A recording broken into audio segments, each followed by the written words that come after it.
the right time for us to start tonight. I know it's been a while, better late than never. You roll with me, you roll with me, feelings just don't stop cultivating. Hey, I'm on the side of the world, wishing you were closer, dream like I'm supposed to. Yeah, if I could be there tonight, feeling you lay there beside me. And so I'm asking you,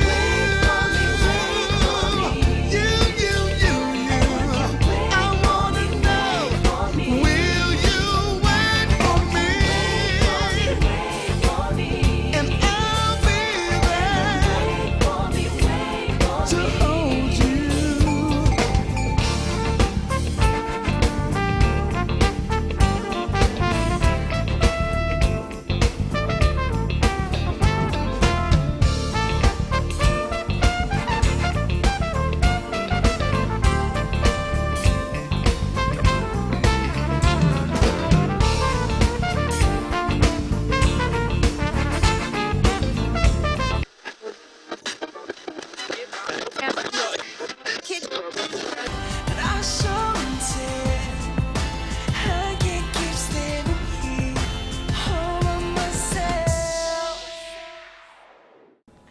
Welcome back. Here we are with Henri Brown, part 2 of our interview.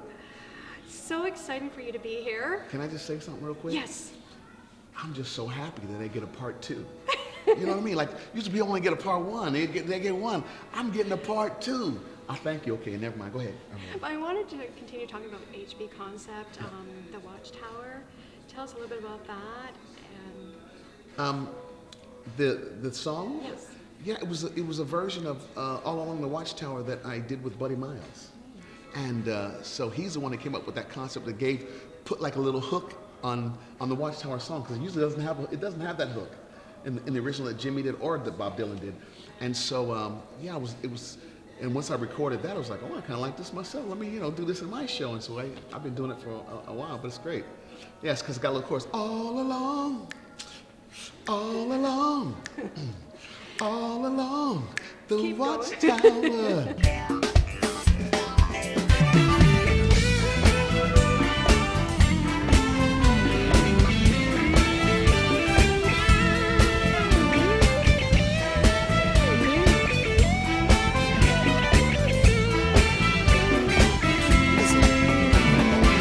There must be some kind of way out of here. Set the joker to the beat.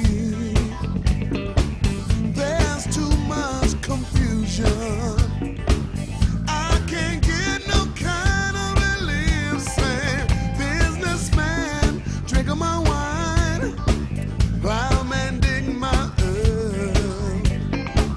There's too much for you to undermine. Come on and dig with this world.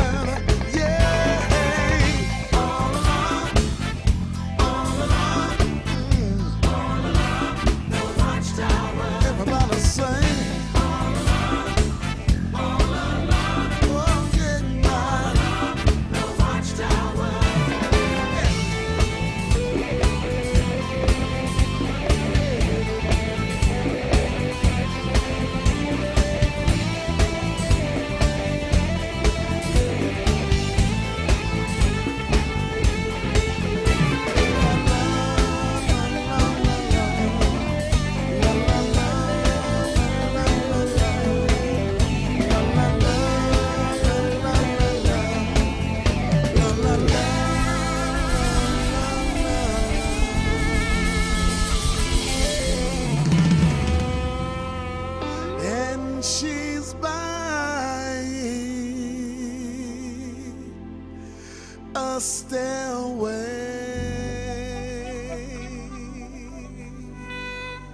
to heaven.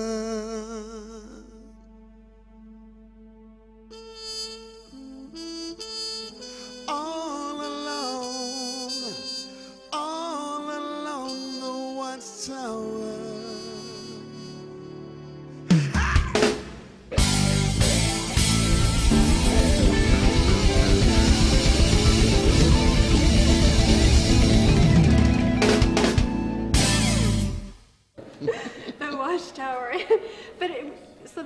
music is funk, or how would you describe? Yeah, it's always kind of a tough one because, you got all these elements. I grew up, my mother was a jazz singer, my auntie was a jazz singer. So I grew up with jazz. So the jazz influence I really love. I love the jazzy chords. I love all that stuff. But I love the rock stuff. I love the rock guitars. And then I love the soul R&B. So I've kind of just put them all together and created my own flavor of music. I don't know what genre you can put it in. I'm going to say it's good music. Would you say jazz is the root of all music? I don't know if I'm qualified to say that, but I mean, I think that, whatever the foundations of jazz, blues is the first music that we heard. So, that was our influence to be able to keep going from there. We just kind of put them all together and created what we have today, Tell us about your mother, Pearl. Miss Mama Pearl. Yeah, it was amazing because my mother was like an actor. And then at age 60 or 61, she lost her eyesight to diabetes. And so I guess she figured, well, what else am I going to do? So she started a singing career at age 61. Wonderful. Oh, I mean, yeah, to hear that record is, I was able to produce 2 records on my mom before she passed away. And the first one was like, she come up with this concept. She says, I want to record this. And son, you got that recording studio, you better record your mama. I said, yes ma'am, whatever you say, I do. And it was great. And then the second record I did was with her and Wynton Marsalis. So Wynton Marsalis, we had met a friend with Janet White. Somebody brought him by to meet my mom, and they became friends. And so when she was doing this soul food jazz concert, she invited Wynton to be her guest. And he's like, of course, Miss Brown, I'll be there, Miss Pearl, I'll be right there. And we're able to capture that as well. that's wonderful. Yeah. Have you ever thought of revamping her music? Yeah, I mean, it's, I'm waiting to do on the next topic. I'm waiting to do a film project where I can actually put all this music that I've been sitting on into this film. Because I'm actually sitting on a lot of amazing music that I haven't had a chance to get to the world yet. But it's getting close. Yeah, it's getting very close. Now, you've traveled all over the world. Well, Tell us about that. okay, so remember I told you before, in part 1, we talked about how Vancouver had 6-night-a-week gigs. And then that went away, in the 90s and 2000s. So I started going to Southeast Asia. 85% of my gigs in Southeast Asia now, because you still can do 6 nights a week, 3 months at a time. So you'll be like the resident band in the Grand Hyatt or the Sheraton or one of these 5-star hotels in Southeast Asia, like from Hong Kong, Macau, Dubai, Taipei, Bangkok, Indonesia, Jakarta, KL. All of these places have all these 5-star hotels, and that's where I started going to play all my gigs, because you can still play 6 nights a week. 6 nights a week, but is there a favorite venue that? I love Thailand. I really do. I think it's just got this vibe for me that's amazing. It's like, it's the food is consistent everywhere you go. It's great, and it's reasonable. Living is reasonable. You might want to make clothes. I make all my tailor-made clothes. It's reasonable. Everything is nice. The people are amazing, wonderful. They might not have a lot, but they feel like they have more than anybody else I know. So I really enjoyed going to Southeast Asia. I really love the vibe over there. I had a chance to play in a lot of the different cities, but I think that's probably my favorite. And do you prefer performing in front of large audiences or intimate? Yeah, I mean, I think that the large audiences are kind of hard because I don't feel like I can reach them all that, so when you do play these little small venues, they're really nice. We did one on the tour we had just finished, where it was in the round. So the stage actually moved around. That is cool. And the people are all like, as close as Doug, you know what I mean? Like, or you and I. we were singing. No, but it was so nice because they were all like all around you. You know, you couldn't really get away from them. But at the same time, it was a great vibe and a great feeling. To be in a concert setting, to have that, I'd like to do those all the time, just like that. Just like that. And who are your fans? I mean, I've been doing this Experience Hendrix tour, which is a family put together. Jimi Hendrix, which is the sister of Jimmy, her and a guy named John McDermott, who was like the historian for the Hendrix family. He knows about everything, you know, when it comes to who played who did what. And they put together this, along with my brother back in the day, they put together this touring tribute to Jimmy. So you'll have, like on the last tour we had Billy Cox, who played with Jimmy, the bass player. We had Buddy Guy. We've had, you know, Joe Satriani. We have Dave Mustaine on this last one. We had Dweezil Zappa, Eric Johnson, Eric Gales. We've had Johnny Lang, Kenny Wayne Shepherd. We've had Rich Robinson. We've had Taj Mahal. We've had Ernie Isley. I mean, like, the list is amazing for people who all love Jimi Hendrix. And you're the first cousin. Yes. And they let me sing and play in the show, and it's amazing. And they let me. I'm now the MC of the show as well, so it's just I'm so honored and so blessed that they allow me to express myself. You know. Do you ever have like goosebumps or like having a? You gotta think about it. We opened the show up in Florida. We did 30 cities in 35 days. 30 cities in 35 days. Yeah, and every show was like, wow, you know. So every night, I'm nervous before I go on because it's like, there are anywhere from 1,200 to 5,000 people out there, and it's like, here we go, Hello, New York. Hello, Mississippi. Hello, Atlanta, Georgia. It was really nice, and the audience is like, so diverse now. It started that it was a lot older crowd, but now, like this last tour 2 weeks ago you have anywhere from, people are bringing their kids there, they're 12 and 15-year-old kids up to, 60 and 70-year-olds coming to the show. So you have this vast mass of, different age coming to see people playing Jimi Hendrix. It's really, really amazing. What do you want people to get from the music?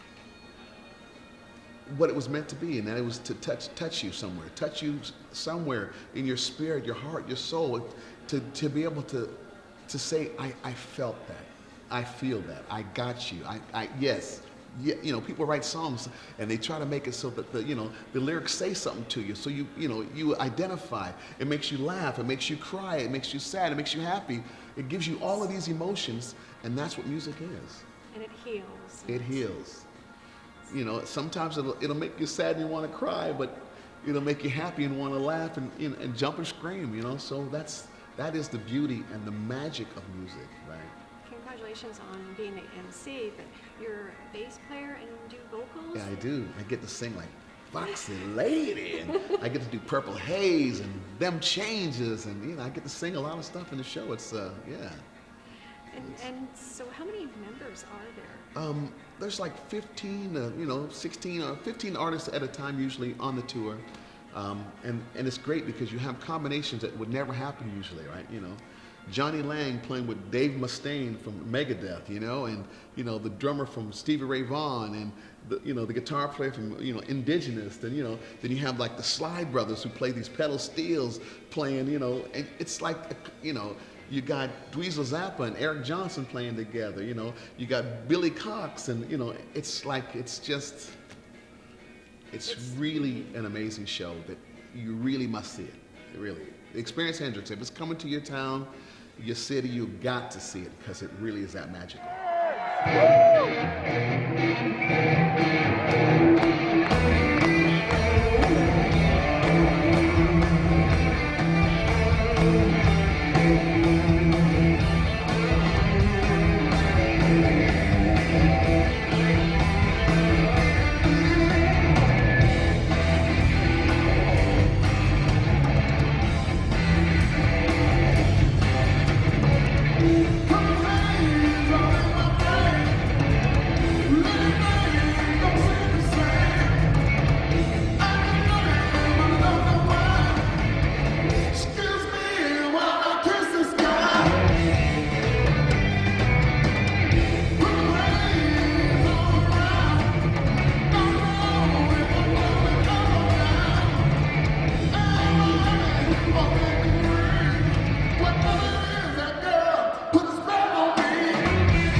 I'm not sure the first one, but you know, it's been going. I've been doing it since 2011. So and it had gone a few years before that. So it's been going for a while, but it's really evolved into something quite magical.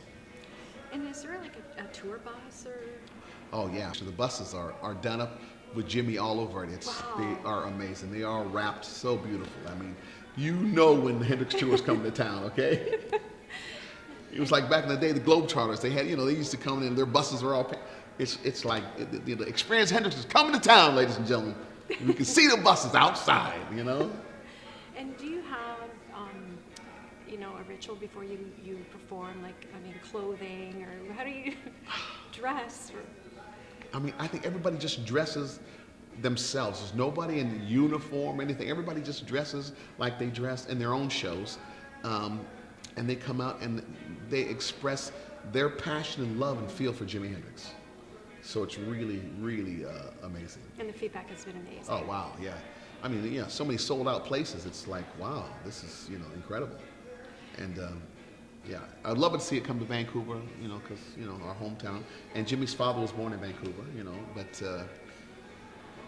maybe not this year. It'll happen. But if people want more information, where can they go?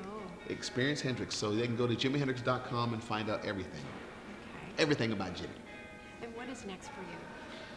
I'm going to finish this and I'm going to go back home, and by the middle of June, I will have a brand new HB Wild CD for the world. Wow. Yeah, I'm excited. Oh, wow. Oh! And then October 1st. When does this air? Oh, next, in June. In May? In June? In June. Okay. Part So one. October 1st, you'll see it everywhere by then. October 1st, the show, we're doing a fall Experience Hendrix tour. October 1st at the Paramount Theater in Seattle, Washington, the home of Jimi Hendrix. Oh, and how is Seattle? Like Seattle's amazing because that's hometown, so it's like, you know, the show is on fire. The show's on 14. And if people want to follow you, where can they go? I mean, they can find me everywhere. Henri Brown, Henry with an I, Henri, Brown. You can find me all over, whether it's Instagram, Facebook, Twitter, I'm all there. Henri Brown, that's what it is. That's all you need to know. Henri Brown, you got that, we can get that, we can do that. Christine, Henri Brown. Henri Brown, Christine, we're all ready. We're ready for you. CB. Thank you. We're ready. Thank you very much. Thank you, Doug. It's cameraman. Guess say thank you to the cameraman. Thank you to Angela. Yes. Makeup, you know, if I look really cute and everything, that's why. Just so you know.